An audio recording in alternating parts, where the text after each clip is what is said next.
അടുത്ത topic effects of issue of bonus share. ഒരു company bonus share issue ചെയ്ത് കഴിഞ്ഞാൽ അത് ആ കമ്പനിയെ എങ്ങനെയൊക്കെയാണ് എഫക്ട് ചെയ്യുന്നത് എന്നുള്ളത് നോക്കാം. First one, increase in the number of ordinary shares. Ordinary shares means equity share.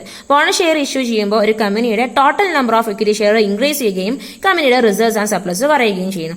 For example, ആ കമ്പനിക്കകത്ത് 10,000 equity share, 10,000 number of equity share ഉണ്ടായിരുന്നു. ദെൻ കമ്പനി എന്ത് ഡിസൈഡ് ചെയ്തു? 2,000 ഇക്വിറ്റി ഷെയർ ഷെയർ ഹോൾഡേഴ്സിന് ബോണസ് ആയിട്ട് ഇഷ്യൂ ചെയ്യാം എന്ന് ഡിസൈഡ് ചെയ്തു. അങ്ങനെ 2,000 ബോണസ് ഷെയർ ഇഷ്യൂ ചെയ്തു.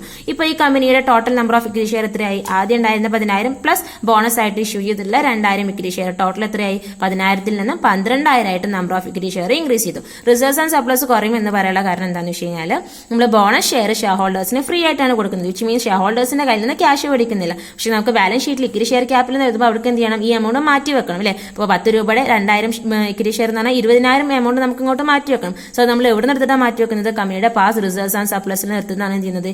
ഈ എമൗണ്ട് ഇക്വിറ്റി ഷെയർ ക്യാപിറ്റലോട്ട് മാറ്റി വെക്കുന്നത്. സോ കമ്പനിയുടെ റിസർവ്സ് ആൻഡ് സർപ്ലസ് എന്ത് ചെയ്യുന്നു? റെഡ്യൂസ് ചെയ്യുന്നു.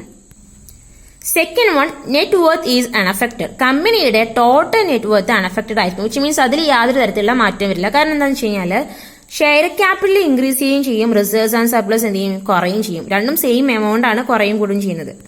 വിച്ച് മീൻസ് നമ്മൾ നേരത്തെ പറഞ്ഞ പോലെ തന്നെ 10 രൂപ ഫേസ് വാല്യൂ ഉള്ള 2,000 ഷെയർ കമ്പനി ഇഷ്യൂ ചെയ്യുകയാണെങ്കിൽ 2,000 × 10 20,000. ഓക്കെ, അപ്പൊ ഇക്വിറ്റി ബാലൻസ് ഷീറ്റിന്റെ ഇക്വിറ്റി ആൻഡ് ലയബിലിറ്റി സൈഡിൽ ഇക്വിറ്റി ഷെയർ ക്യാപിറ്റൽ എന്ന് പറഞ്ഞിട്ട് 20,000 അഡീഷണൽ ആയിട്ട് വന്നു. കാരണം നമ്മൾ ടോട്ടൽ 20,000 വാല്യൂള്ള ഇക്വിറ്റി ഷെയർ ഇഷ്യൂ ചെയ്തു. അപ്പൊ ഇക്വിറ്റി ഷെയർ ക്യാപിറ്റൽ എന്നിട്ട് ഇവിടെ 20,000 വന്നു. പക്ഷേ നമ്മൾ എന്ത് ചെയ്യണം? ഈ സെയിം എമൗണ്ട് എവിടുന്നാണ് നമ്മൾ എടുക്കുന്ന? Reserves and surplus. അപ്പൊ റിസർവ്സ് ആൻഡ് സർപ്ലസ് എത്ര എമൗണ്ട് കുറയുന്നുണ്ട്? 20,000 കുറയുന്നുണ്ട്. അപ്പൊ ഇക്വിറ്റി ആൻഡ് ലയബിലിറ്റി സൈഡിൽ നോക്കുമ്പോൾ സെയിം സൈഡിൽ, അതായത് ലയബിലിറ്റി സൈഡിൽ 20,000 എമൗണ്ട് കൂടുകയും 20,000 എമൗണ്ട് കുറയുകയും ചെയ്ത് കഴിഞ്ഞാൽ ഇവിടെ ടോട്ടൽ ടാലിയിൽ വല്ല മാറ്റം വരും? ഇല്ലല്ലോ. അപ്പൊ നെറ്റ് വർത്തിൽ യാതൊരു തരത്തിലുള്ള മാറ്റം വരില്ല. ഒരേ സൈഡിൽ ലയബിലിറ്റി സൈഡിലും സെയിം എമൗണ്ട് കുറയുകയും സെയിം എമൗണ്ട് കൂടുകയും ചെയ്യുന്നത്. സോ ഇതിലൊരു മാറ്റം വരില്ല എന്നാണ് പറയുന്നത്. നെറ്റ് വർത്ത് എന്ന് വെച്ച് കഴിഞ്ഞാൽ ഇക്വിറ്റി ഷെയർ ഹോൾഡേഴ്സ് ഫണ്ട് ആട്ടോ. ഇക്വിറ്റി ഷെയർ ഹോൾഡേഴ്സ് ഫണ്ട് എന്ന് പറയുമ്പോൾ അതിനകത്ത് വരുന്നത് ഇക്വിറ്റി ഷെയർ ക്യാപിറ്റലും റിസർവ്സ് ആൻഡ് സർപ്ലസ്. അപ്പൊ ഇതിന്റെ ടോട്ടലി യാതൊരു മാറ്റം വരില്ല എന്നാണ് പറയുന്നത്. ഇവിടുന്ന് കുറയുന്നു, സെയിം എമൗണ്ട് ഇവിടെ കൂടുന്നു. Third one, reduced dividend per share. Dividend per share കുറയും. ബോണസ് ഷെയർ ഇഷ്യൂ ചെയ്യുമ്പോൾ നമ്പർ ഓഫ് ഷെയർ ഇൻക്രീസ് ചെയ്യുകയും തൽഫലമായിട്ട് എന്ത് ചെയ്യും? ഡിവിഡൻഡ് പെർ ഷെയർ അല്ലെങ്കിൽ ഏർണിംഗ് പെർ ഷെയർ കുറയും ചെയ്യും.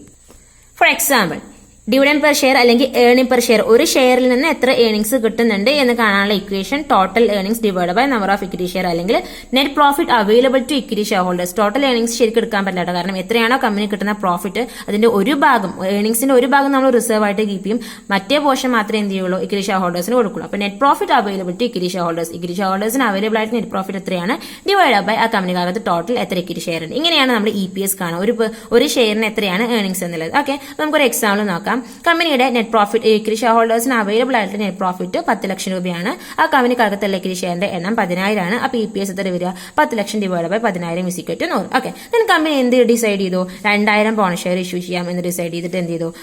ഇക്വിറ്റി ഷെയർ ഹോൾഡേഴ്സിന് 2,000 എക്സ്ട്രാ ഷെയർസ് ഇഷ്യൂ ചെയ്തു. അപ്പോൾ കമ്പനിയുടെ ഇക്വിറ്റി ഷെയർ ഇപ്പൊ എത്രയായി? Number of equity share will increase from 10,000 ആയിരുന്നു ആദ്യം. ഇപ്പൊ 2,000 കൂടി ഇഷ്യൂ ചെയ്തപ്പോൾ നമ്പർ ഓഫ് ഇക്വിറ്റി ഷെയർ എത്രയായി? 10,000 പ്ലസ് 2,000 12,000 ഇക്വിറ്റി ഷെയർ ആയി. ഓക്കെ, അപ്പൊ ഇപ്പൊ EPS എങ്ങനെയായിരിക്കും? EPS is equal to net profit available to equity share holders 10 ലക്ഷം തന്നെയാണ്. Divide by number of equity share 10,000-ൽ നിന്ന് എത്രയായിട്ട് ഇൻക്രീസ് ചെയ്തു? 12,000 ആയിട്ട് മാറി. കാരണം എന്താ? ബോണസ് ഷെയർ ഇഷ്യൂ ചെയ്യുമ്പോൾ number of equity share increase ചെയ്യും. അപ്പൊ എത്ര കിട്ടുക? 83.33.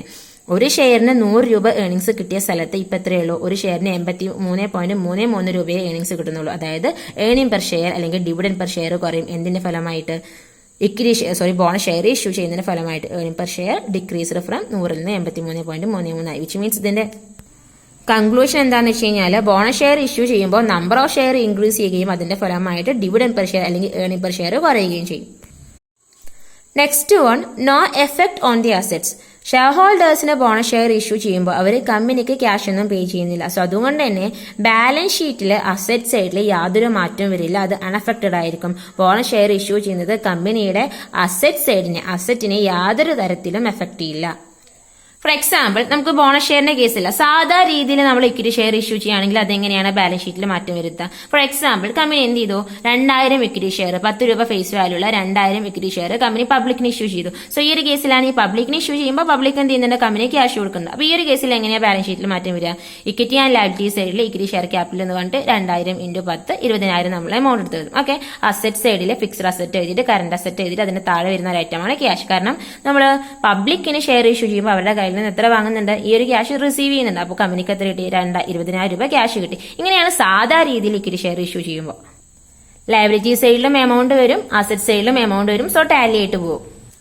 പക്ഷേ ബോണസ് ഷെയർ ഇഷ്യൂ ചെയ്യുമ്പോൾ എവിടെയാണ് മാറ്റം വരിക, ലയബിലിറ്റി സൈഡിൽ തന്നെ മാറ്റം വരിക. റിസർവ്സ് ആൻഡ് സർപ്ലസ് കുറയുകയും ഇക്വിറ്റി ഷെയർ ക്യാപിറ്റൽ ഇൻക്രീസ് ചെയ്യുകയും ചെയ്യുന്നത്. വിച്ച് മീൻസ് കമ്പനിയുടെ അസറ്റ് സൈഡിൽ യാതൊരു തരത്തിലുള്ള മാറ്റം വരില്ല. ഇങ്ങനെ ക്യാഷ് എന്ന് പറഞ്ഞൊരു എമൗണ്ട് നമ്മൾ എടുത്തെടുത്തില്ല. കാരണം ബോണസ് ഷെയർ ഇഷ്യൂ ചെയ്യുമ്പോൾ എന്ത് ചെയ്യുന്നില്ല, ഷെയർ ഹോൾഡേഴ്സിന്റെ കയ്യിൽ നിന്ന് നമ്മൾ ക്യാഷ് റിസീവ് ചെയ്യുന്നില്ല. ഈ സൈഡിൽ മാത്രമേ മാറ്റം വരുള്ളൂ. കമ്പനിയുടെ അസറ്റ് സൈഡിൽ യാതൊരു തരത്തിലുള്ള മാറ്റം വരില്ല ബാലൻസ് ഷീറ്റിൽ. So no effect on the assets of the company. ഇനി നമുക്ക് ബോണസ് ഷെയർ ഇഷ്യൂ ചെയ്യുന്നത് കൊണ്ടുള്ള അഡ്വാൻറ്റേജസും ഡിസഡ്വാൻറ്റേജസും എന്തൊക്കെയെന്ന് നോക്കാം. ആദ്യം നമുക്ക് അഡ്വാൻറ്റേജസ് നോക്കാം. ഷെയർ ഹോൾഡേഴ്സിനുള്ള അഡ്വാൻറ്റേജസ് ആണ് പറയുന്നത്. ഫസ്റ്റ് വൺ, ക്യാഷ് പേ ചെയ്യാണ്ട് തന്നെ ഷെയർ ഹോൾഡേഴ്സിന് അഡീഷണൽ ആയിട്ട് ഷെയർസ് കിട്ടും. നമ്മൾ പറഞ്ഞിട്ടുണ്ടായിരുന്നു ബോണസ് ഷെയർ ഷെയർ ഹോൾഡേഴ്സിന് ഫ്രീ ഓഫ് കോസ്റ്റിലാണ് കമ്പനി ഇഷ്യൂ ചെയ്യുന്നത്. ഷെയർ ഹോൾഡേഴ്സിന്റെ കയ്യിൽ നിന്ന് കമ്പനി ക്യാഷ് വാങ്ങുന്നില്ല. അപ്പോൾ ക്യാഷ് കൊടുക്കാണ്ട് തന്നെ അഡീഷണൽ ആയിട്ട് ഷെയർസ് ഷെയർ ഹോൾഡേഴ്സിന് കിട്ടുകയാണ്. ഓക്കെ, ഇനി അടുത്ത അഡ്വാൻറ്റേജ് എന്ന് പറയുന്നത് ഷെയർ ഹോൾഡേഴ്സിന് ബോണസ് ഷെയറിന്റെ മേലെ എന്ത് പേ ചെയ്യേണ്ട ആവശ്യമില്ല, ഇൻകം ടാക്സ് പേ ചെയ്യേണ്ട ആവശ്യമില്ല. തേർഡ് വൺ, ഈ ബോണസ് ഷെയർസിന്റെ മാർക്കറ്റ് പ്രൈസ് ഇൻക്രീസ് ചെയ്യുമ്പോൾ ഷെയർ ഹോൾഡേഴ്സിന് ഇത് മാർക്കറ്റിൽ വിറ്റിട്ട് പ്രോഫിറ്റ് ഏൺ ചെയ്യാൻ പറ്റും. ഫോർ എക്സാമ്പിൾ, ഞാൻ ഒരു കമ്പനിയുടെ ഇക്വിറ്റി ഷെയർ ഹോൾഡറാണ്. അപ്പൊ കമ്പനി എന്ത് ചെയ്തു, എനിക്ക് 2,000 ബോണസ് ഷെയർ തന്നു, ഒരു ഷെയറിന് 10 രൂപ എന്നുള്ള രീതിയിൽ. വിച്ച് മീൻസ് ആ ബോണസ് ഷെയർ തരുന്ന സമയത്ത് മാർക്കറ്റിൽ ആ ഷെയറിന് എത്ര രൂപ വാല്യൂ ഉണ്ടായിരുന്നുള്ളൂ, 10 രൂപ വില ഉണ്ടായിരുന്നുള്ളൂ. ഓക്കെ, പിന്നെ ഒരു 3-4 മാസം, അപ്പം ഇപ്പൊ എന്റെ കയ്യിൽ എത്രയുണ്ട്, 2,000 ഇക്വിറ്റി ഷെയർ ഉണ്ട്, ബോണസ് ഷെയർ ഉണ്ട്, 10 രൂപ, ടോട്ടൽ 20,000 വാല്യൂ ഉള്ള ഇക്വിറ്റി ഷെയർ ബോണസ് ഷെയർ ആണ് എന്റെ കയ്യിലുള്ളത്. ഞാൻ ഒരു 4-5 മാസം കഴിഞ്ഞപ്പോൾ ഈ കമ്പനി ഭയങ്കരമായിട്ട് ഗ്രോ ചെയ്യാൻ തുടങ്ങി, നല്ല പ്രോഫിറ്റ് ഒക്കെ ചെയ്യാൻ തുടങ്ങി. സോ ഒരു കമ്പനിയുടെ പ്രോഫിറ്റബിലിറ്റി കൂടുന്നതിനനുസരിച്ച് ആ ഒരു കമ്പനിയുടെ ഷെയറിന് മാർക്കറ്റിൽ വാല്യൂ കൂടും. അപ്പൊ ഈ കമ്പനിയുടെ ഷെയറിന് ഭയങ്കര ഡിമാൻഡായി മാർക്കറ്റിൽ. അപ്പൊ 10 രൂപ എന്നുള്ളത് ഒരു ഷെയറിന് 20 രൂപയായി മാർക്കറ്റിൽ. അപ്പൊ എനിക്ക് എന്ത് ചെയ്യാൻ പറ്റും, എന്റെ കയ്യിലുള്ള 2,000 ഇക്വിറ്റി ഷെയർ, 2,000 ബോണസ് ഷെയർ ഒരു ഷെയറിന് 20 രൂപ എന്നുള്ള രീതിയിൽ എത്ര രൂപയ്ക്ക് വിൽക്കാൻ പറ്റും, 40,000 രൂപയ്ക്ക് വിൽക്കാൻ പറ്റും. ഓക്കെ, അപ്പോൾ ഒരു കമ്പനീന്റെ ഷെയറിന്റെ വില മാർക്കറ്റ് പ്രൈസ് ഇൻക്രീസ് ചെയ്യുമ്പോൾ അത് പ്രോഫിറ്റിന് എന്ത് ചെയ്യാൻ പറ്റും, ഷെയർ ഹോൾഡർക്ക് വിറ്റിട്ട് അത്രയും പ്രോഫിറ്റ് ഏൺ ചെയ്യാൻ പറ്റും.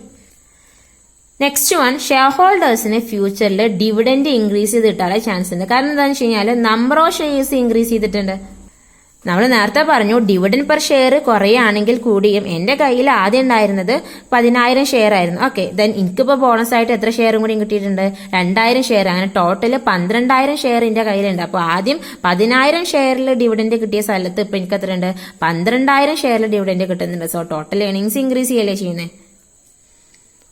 സോ ഫ്യൂച്ചറിൽ ഇൻക്രീസ്ഡ് ഡിവിഡൻഡ് കിട്ടാനുള്ള ചാൻസ് ഉണ്ട്. ഇനി കമ്പനിക്കുള്ള അഡ്വാൻറ്റേജസ് എന്തൊക്കെയാണെന്നുള്ളത് നോക്കാം. It does not affect the liquidity or working capital of the company. കമ്പനിയുടെ വർക്കിംഗ് ക്യാപിറ്റലിനെ, അതായത് ലിക്വിഡിറ്റി പൊസിഷനെ അഡ്വേഴ്സ് ആയ രീതിയിൽ അഫക്ട് ചെയ്യുന്നില്ല. ഇപ്പോൾ ബോണസ് ഷെയർ ഇഷ്യൂ ചെയ്യുമ്പോൾ ക്യാഷ് ബോണസിനെ കുറിച്ച് എക്സ്പ്ലെയിൻ ചെയ്തപ്പോൾ നമ്മൾ പറഞ്ഞിട്ടുണ്ടായിരുന്നു, ബോണസ് ക്യാഷ് ആയിട്ട് കൊടുക്കുകയാണെങ്കിൽ കമ്പനിയുടെ വർക്കിംഗ് ക്യാപിറ്റലിൽ നിന്ന് എടുത്തിട്ടാണ് എന്ത് കൊടുക്കുന്നത്, ക്യാഷ് ബോണസ് കൊടുക്കുന്നത്. സോ തൽഫലമായി കമ്പനിയുടെ വർക്കിംഗ് ക്യാപിറ്റൽ റെഡ്യൂസ് ചെയ്യും. വർക്കിംഗ് ക്യാപിറ്റൽ എന്ന് വെച്ച് കഴിഞ്ഞാൽ കമ്പനിയുടെ day to day expenses meet ചെയ്യാൻ വേണ്ടിയിട്ട്, അതായത് മെറ്റീരിയൽ വാങ്ങുക, വേജസ് പേ ചെയ്യുക, സാലറി പേ ചെയ്യുക, റെന്റ് കൊടുക്കുക, ഇങ്ങനെയുള്ള പർപ്പസിന് വേണ്ടി മാറ്റി വെച്ചിരിക്കുന്ന എമൗണ്ടാണ് വർക്കിംഗ് ക്യാപിറ്റൽ എന്ന് പറയുന്നത്. അപ്പോൾ ഇതിൽ നിന്ന് എടുത്തിട്ട് എമൗണ്ട് കൊടുക്കുമ്പോൾ കമ്പനിയുടെ വർക്കിംഗ് ക്യാപിറ്റൽ റെഡ്യൂസ് ചെയ്യുകയും തൽഫലമായി കമ്പനിയുടെ ലിക്വിഡിറ്റി പൊസിഷനെ അഡ്വേഴ്സ് ആയ രീതിയിൽ അഫക്ട് ചെയ്യുകയും ചെയ്യുന്നു. പക്ഷേ ബോണസ് ഷെയർ ഇഷ്യൂ ചെയ്യുമ്പോൾ കമ്പനി എന്താ ചെയ്യുന്നത്, കമ്പനിയുടെ അക്യുമുലേറ്റഡ് പ്രോഫിറ്റ് അല്ലെങ്കിൽ റിസർവിൽ നിന്നാണ് എമൗണ്ട് ഇതിലോട്ട് മാറ്റിവെക്കുന്നത്, ഇക്വിറ്റി ഷെയർ ക്യാപിറ്റലോട്ട് മാറ്റിവെക്കുന്നത്, without disturbing its cash position. കമ്പനിയുടെ ക്യാഷ് പൊസിഷനെ ഡിസ്റ്റർബ് ചെയ്യുന്നില്ല, വിച്ച് മീൻസ് കമ്പനിയുടെ വർക്കിംഗ് ക്യാപിറ്റലിൽ യൂട്ടിലൈസ് ചെയ്യുന്നില്ല. So issue of bonus share does not affect the liquidity or working capital of the company. Second one, cost of issue of bonus shares is negligible. അതായത് ഈ share issue ചെയ്യുന്നതുമായി ബന്ധപ്പെട്ട് കുറെ cost ഉണ്ട് കേട്ടോ. അതിനെ flotation cost എന്ന് പറയും. Brokerage വരും, പ്രോസ്പെക്ടസ് ഇഷ്യൂ ചെയ്യുന്നതുമായി ബന്ധപ്പെട്ടുള്ള കോസ്റ്റുകൾ വരും, പിന്നെ സ്റ്റാമ്പ് ഡ്യൂട്ടി, അങ്ങനെ ഷെയർ ഇഷ്യൂ ചെയ്യുന്നതുമായി ബന്ധപ്പെട്ട് ഒരുപാട് എക്സ്പെൻസസ് വരുന്നുണ്ട് പബ്ലിക്കിനാണ് ഷെയർ ഇഷ്യൂ ചെയ്യുന്നതെങ്കിൽ. പക്ഷേ ഇവിടെ നമ്മൾ ബോണസ് ഷെയർ ഇഷ്യൂ ചെയ്യുന്നത് ആർക്കാണ്, കമ്പനിക്കകത്ത് ഓൾറെഡി ഉള്ള എക്സിസ്റ്റിംഗ് ഇക്വിറ്റി ഷെയർ ഹോൾഡേഴ്സിനാണ്. സോ അതുകൊണ്ട് തന്നെ ബോണസ് ഷെയർ ഇഷ്യൂ ചെയ്യുന്നതുമായി ബന്ധപ്പെട്ടുള്ള കോസ്റ്റ് എന്ന് പറഞ്ഞു കഴിഞ്ഞാൽ വളരെ ഒരു ചെറിയ എമൗണ്ട് ആണ്. സോ അത് നെഗ്ലിജിബിൾ, ഇഗ്നോർ ചെയ്യാൻ പറ്റുന്ന ഒരു എമൗണ്ട് ആണ് പറയുന്നത്. ഓക്കെ, തേർഡ് വൺ പറയുന്നത് ബോണസ് ഷെയർ ഇഷ്യൂ ചെയ്യുമ്പോൾ അതൊരു കമ്പനിയുടെ ക്രെഡിറ്റ് വർത്തിനെസ്സും ഗുഡ് വില്ലും ഇൻക്രീസ് ചെയ്യുന്നു. ഓക്കെ, ഫോർത്ത് വൺ പറയുന്നത് ബോണസ് ഷെയറിന്റെ മേലെ കമ്പനിക്ക് എന്ത് ചെയ്യേണ്ട ആവശ്യമില്ല, ടാക്സ് പേ ചെയ്യേണ്ട ആവശ്യമില്ല. അപ്പോൾ ഇതൊക്കെയാണ് ഒരു കമ്പനിയുടെ പോയിന്റ് ഓഫ് വ്യൂവിൽ ബോണസ് ഷെയർ ഇഷ്യൂ ചെയ്യുന്നത് കൊണ്ടുള്ള അഡ്വാൻറ്റേജസ്. ഇനി ബോണസ് ഷെയർ ഇഷ്യൂ ചെയ്യുന്നത് കൊണ്ട് എന്തൊക്കെയാണ് ഡിസഡ്വാൻറ്റേജസ് എന്നുള്ളത് നോക്കാം. ഷെയർ ഹോൾഡേഴ്സിന്റെ പോയിന്റ് ഓഫ് വ്യൂ നോക്കുകയാണെന്നുണ്ടെങ്കിൽ ഒരു കമ്പനി ബോണസ് ഷെയർ ഇഷ്യൂ ചെയ്യുമ്പോൾ ആ കമ്പനിയുടെ നമ്പർ ഓഫ് ഷെയർ ഇൻക്രീസ് ചെയ്യുന്നുണ്ട്. അത് ഓൾറെഡി നമ്മൾ എക്സ്പ്ലെയിൻ ചെയ്തതാണ്. പക്ഷേ ടോട്ടൽ പ്രോഫിറ്റ് സെയിം തന്നെയാണ് വിചാരിക്കുക, which do not usually increase. കഴിഞ്ഞ വർഷം എത്രയാണ് പ്രോഫിറ്റ്, ആ സെയിം പ്രോഫിറ്റിനെ ഈ വർഷം എന്ന് വിചാരിക്കുക. അങ്ങനെയാകുമ്പോൾ എന്ത് ചെയ്യും, ഡിവിഡൻഡ് പെർ ഷെയർ എന്ത് ചെയ്യും, റെഡ്യൂസ് ചെയ്യും. സോ അതുകൊണ്ട് ഷെയർ ഹോൾഡേഴ്സിന് ആക്ച്വലി പ്രത്യേകിച്ച് മെച്ചമൊന്നും കിട്ടുന്നില്ല എന്നാണ് പറയുന്നത്. നമ്മൾ ഈ ഒരു എക്സാമ്പിൾ എക്സ്പ്ലെയിൻ ചെയ്തില്ല, ആ സെയിം എക്സാമ്പിൾ തന്നെ ഇവിടെ എടുക്കുക. പ്രോഫിറ്റ് എത്രയാണ്, 10 ലക്ഷം. ഈ വർഷം 10 ലക്ഷം തന്നെയാണ്. പക്ഷേ കഴിഞ്ഞ വർഷം 10,000 ഷെയർ ഉണ്ടായിരുന്നുള്ളൂ. ഈ വർഷം 12,000 ഷെയർ ഉണ്ട്. അപ്പോൾ ഡിവിഡൻഡ് പെർ ഷെയർ 100ൽ നിന്ന് എന്തായി, 83.33 കുറഞ്ഞു. അപ്പോൾ ഷെയർ ഹോൾഡേഴ്സിന് വലിയ ഗെയിൻ ഒന്നും കിട്ടുന്നില്ല. അതൊരു ഡിസഡ്വാൻറ്റേജ് ആണ്. അപ്പോൾ ഇങ്ങനെ റേറ്റ് ഓഫ് ഡിവിഡൻഡ് കുറയാണെന്നുണ്ടെങ്കിൽ, കമ്പനിക്ക് അത് മെയിൻറ്റെയിൻ ചെയ്യാൻ പറ്റില്ല എന്നുണ്ടെങ്കിൽ കമ്പനിയുടെ മാർക്കറ്റ് വാല്യൂ ഷെയർ കുറയും. അതായത് കമ്പനിയുടെ ഷെയറിന് എത്രയാണോ മാർക്കറ്റിൽ വാല്യൂ ഉണ്ടായിരുന്നത്, എത്രയാണോ മാർക്കറ്റ് പ്രൈസ് ഉണ്ടായിരുന്നത്, അത് കുറയാനുള്ള ചാൻസ് ഉണ്ട്. കാരണം എല്ലാവരും പറയും ആ കമ്പനീൻ്റെ ഷെയർ വാങ്ങിയിട്ട് കാര്യമില്ല കേട്ടോ, കാരണം ആ കമ്പനിയുടെ ഷെയറിൽ ഡിവിഡൻഡ് പെർ ഷെയർ കുറഞ്ഞുകൊണ്ടിരിക്കുകയാണ്, പെർ ഷെയർ കുറഞ്ഞുകൊണ്ടിരിക്കുകയാണ്, റേറ്റ് ഓഫ് ഡിവിഡൻഡ് കുറയാണ് എന്നുള്ളൊരു ഒപ്പീനിയൻ ആളുകൾക്കിടയിൽ ഫോം ചെയ്ത് കഴിഞ്ഞാൽ യൂഷ്വലി അല്ല ഓട്ടോമാറ്റിക്കലി ആ ഒരു കമ്പനീൻ്റെ ഷെയറിന് മാർക്കറ്റിൽ ഡിമാൻഡ് കുറയും, തൽഫലമായി ആ കമ്പനീന്റെ ഷെയറിന് മാർക്കറ്റിൽ വാല്യൂ കുറയും, വിച്ച് മീൻസ് മാർക്കറ്റ് പ്രൈസ് കുറയും. സോ അങ്ങനെ മാർക്കറ്റ് വാല്യൂ കുറയാണെന്നുണ്ടെങ്കിൽ ഷെയർ ഹോൾഡേഴ്സിന് എന്ത് ചെയ്യാൻ പറ്റത്തില്ല, ഈ ഷെയർസ് പെട്ടെന്ന് മാർക്കറ്റിൽ വിൽക്കാൻ പറ്റില്ല. കാരണം നമ്മൾ ഇവിടെ നേരത്തെ പറഞ്ഞിട്ടുണ്ടായിരുന്നില്ലേ, ഷെയറിന്റെ മാർക്കറ്റ് പ്രൈസ് ഇൻക്രീസ് ചെയ്യുകയാണെങ്കിൽ നമുക്കത് പ്രോഫിറ്റിന് വിൽക്കാൻ പറ്റുമെന്നുള്ളത്. ഇഷ്യൂ ചെയ്ത സമയത്ത് 10 ആയിരുന്നു, ഇപ്പോൾ 20 ആണെന്നുണ്ടെങ്കിൽ നമുക്ക് നല്ല ലാഭത്തിൽ വിൽക്കാൻ പറ്റും. പക്ഷേ ഇത് കുറയാണെന്നുണ്ടെങ്കിലോ, ഇഷ്യൂ ചെയ്ത സമയത്ത് 10 ആയിരുന്നു, പക്ഷേ ഇപ്പം മാർക്കറ്റിൽ വെറും അതിന് 8 രൂപയെന്നുണ്ടെങ്കിൽ 8 രൂപയേ ഉള്ളൂ എങ്കിൽ എന്താ വരിക, മാർക്കറ്റ് വാല്യൂ കുറയുകയാണെങ്കിൽ അതിന്റെ അർത്ഥം എന്താണ്, അത് വിൽക്കാൻ ഭയങ്കര ബുദ്ധിമുട്ടാണ്. കാരണം ആരും നഷ്ടത്തിന് വിൽക്കാൻ ആഗ്രഹിക്കില്ലല്ലോ. 10 രൂപയുടെ ഒരു ഷെയറിന് 8 രൂപയ്ക്ക് ആരെങ്കിലും വിൽക്കാൻ ആഗ്രഹിക്കും. അപ്പോൾ അങ്ങനെ മാർക്കറ്റ് വാല്യൂ കുറഞ്ഞു കഴിഞ്ഞാൽ ഷെയർ ഹോൾഡേഴ്സിന് ഈ ഷെയർ മാർക്കറ്റിൽ വിൽക്കാൻ ബുദ്ധിമുട്ടാണ്. ഓക്കെ, നെക്സ്റ്റ് ആണ് പറയുന്നത്, ബോണസ് ഷെയർ ഇഷ്യൂ ചെയ്യുമ്പോൾ അത് സ്പെക്കുലേഷൻ ഇൻക്രീസ് ചെയ്യുന്നു. സ്പെക്കുലേഷന്റെ ഫലമായിട്ട് കമ്പനിയുടെ ഷെയറിന്റെ മാർക്കറ്റ് വാല്യൂവിൽ ഫ്ലക്ച്വേഷൻസ്, ഒരുപാട് മാറ്റങ്ങൾ വരാം. അതായത് തൊട്ടു മുന്നേ നമ്മൾ പറഞ്ഞ പോലെ തന്നെ റേറ്റ് ഓഫ് ഡിവിഡൻഡ് കുറയുകയാണെങ്കിൽ ആളുകൾ പരസ്പരം ഒരു ന്യൂസ് സ്പ്രെഡ് ചെയ്യും, ആ കമ്പനിയുടെ ഡിവിഡൻഡ് കുറവാണ്, സോ ഭാവിയിൽ ആ കമ്പനി തകരാൻ പോവാണ് എന്ന് പറഞ്ഞിട്ടുള്ള അത്തരത്തിലുള്ള ഫേക്ക് ന്യൂസുകളൊക്കെ സ്പ്രെഡ് ചെയ്യും. സോ അതിന്റെ ഫലമായിട്ട് സ്പെക്കുലേഷൻ, ഊഹക്കച്ചവടം. അപ്പോൾ ആൾക്കാർ എന്ത് വിചാരിക്കും, ഇന്ന കമ്പനീന്റെ ഷെയർ കുറയാണ്, അതിന്റെ മാർക്കറ്റ് വാല്യൂ കുറയാണ്, സോ ഈ ഷെയർ ഹോൾഡ് ചെയ്തിട്ട് കാര്യമില്ല, ഡിവിഡൻഡ് കിട്ടില്ല എന്ന് വിചാരിച്ചിട്ട് എല്ലാവരും ഭാവിയിൽ തകരും എന്നുള്ള ഒരു ഊഹത്തോടു കൂടി, ഭാവിയിൽ ഈ ഷെയറിന്റെ വില കുറയും എന്നുള്ള ഒരു ഊഹത്തോടു കൂടി, ഒരു എക്സ്പെക്ടേഷനോട് കൂടി ആ കമ്പനീന്റെ ഷെയറൊക്കെ എന്ത് ചെയ്യാൻ നോക്കും, വിൽക്കാൻ വേണ്ടി ശ്രമിക്കുന്ന സമയത്ത് അതിന് ഡിമാൻഡ് കുറയുമ്പോൾ മാർക്കറ്റ് വാല്യൂ കുറയുമെന്നാണ് പറയുന്നത്. അപ്പോൾ ആ കമ്പനിയുടെ മാർക്കറ്റ് വാല്യൂയിൽ ഫ്ലക്ച്വേഷൻസ് വരാനുള്ള ചാൻസ് ഉണ്ട്. ഇനി കമ്പനിയുടെ പോയിന്റ് ഓഫ് വ്യൂവിൽ എന്തൊക്കെയാണ് ഡിസഡ്വാൻറ്റേജസ് എന്നുള്ളത് നോക്കാം. നമ്മൾ നേരത്തെ പറഞ്ഞ അതേ പോയിന്റ്, റേറ്റ് ഓഫ് ഡിവിഡൻഡ് കമ്പനിക്ക് മെയിൻറ്റെയിൻ ചെയ്യാൻ പറ്റില്ല എന്നുണ്ടെങ്കിൽ, വിച്ച് മീൻസ് ഷെയർ ഹോൾഡേഴ്സിന് കൊടുക്കുന്ന ഡിവിഡൻഡ് കുറയാണ് എന്നുണ്ടെങ്കിൽ കമ്പനീന്റെ ഷെയറിന് മാർക്കറ്റിലെ വാല്യൂ വളരെയധികം കുറവായിരിക്കും. അതിന്റെ ഫലമായിട്ട് കമ്പനീന്റെ റെപ്യൂട്ടേഷൻ കുറയും. കാരണം ഇന്ന കമ്പനിയുടെ ഷെയറിന് ഡിവിഡൻഡ് തീരെ കുറച്ചേ കിട്ടുന്നുള്ളൂ എന്ന് പറഞ്ഞിട്ട് മാർക്കറ്റിൽ ഒരു ന്യൂസ് സ്പ്രെഡ് ചെയ്യുമ്പോൾ ഓട്ടോമാറ്റിക്കലി ആ കമ്പനീന്റെ ഷെയറിന് മാർക്കറ്റിൽ വാല്യൂ കുറയും. സോ തൽഫലമായിട്ട് ആ കമ്പനീന്റെ റെപ്യൂട്ടേഷനും ഗുഡ് വില്ലും കുറയും. ഓക്കെ, ഇനി ഇറ്റ് എൻകറേജസ് അൺഡിസൈറബിൾ സ്പെക്കുലേഷൻ. ഈ പറഞ്ഞ സെയിം പോയിന്റ് തന്നെയാണ് ഇവിടെയും വരുന്നത്, അത് തന്നെയായിട്ട് വരുന്നത്.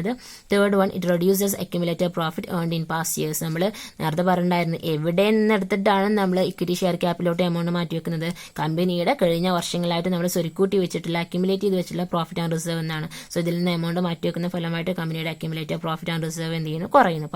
കഴിഞ്ഞ വർഷങ്ങളായിട്ട് നമ്മൾ ഏൺ ചെയ്ത് വെച്ചിട്ടുള്ള അക്യുമുലേറ്റഡ് പ്രോഫിറ്റിന്റെ എമൗണ്ട് എന്നിവ റെഡ്യൂസ് ചെയ്യുന്നു. ഓക്കെ, നാലാമതായിട്ട് പറയുന്നത്, നമ്മൾ എക്സ്പെൻസ് കുറവാണ്, cost of issue of bonus share കുറവാണ് എന്ന് പറഞ്ഞെങ്കിൽ കൂടിയും stamp duty, printing and stationery, ഇങ്ങനെയുള്ള ചെറിയ എക്സ്പെൻസസ് കമ്പനിക്ക് മീറ്റ് ചെയ്യേണ്ടി വരുന്നുണ്ട്.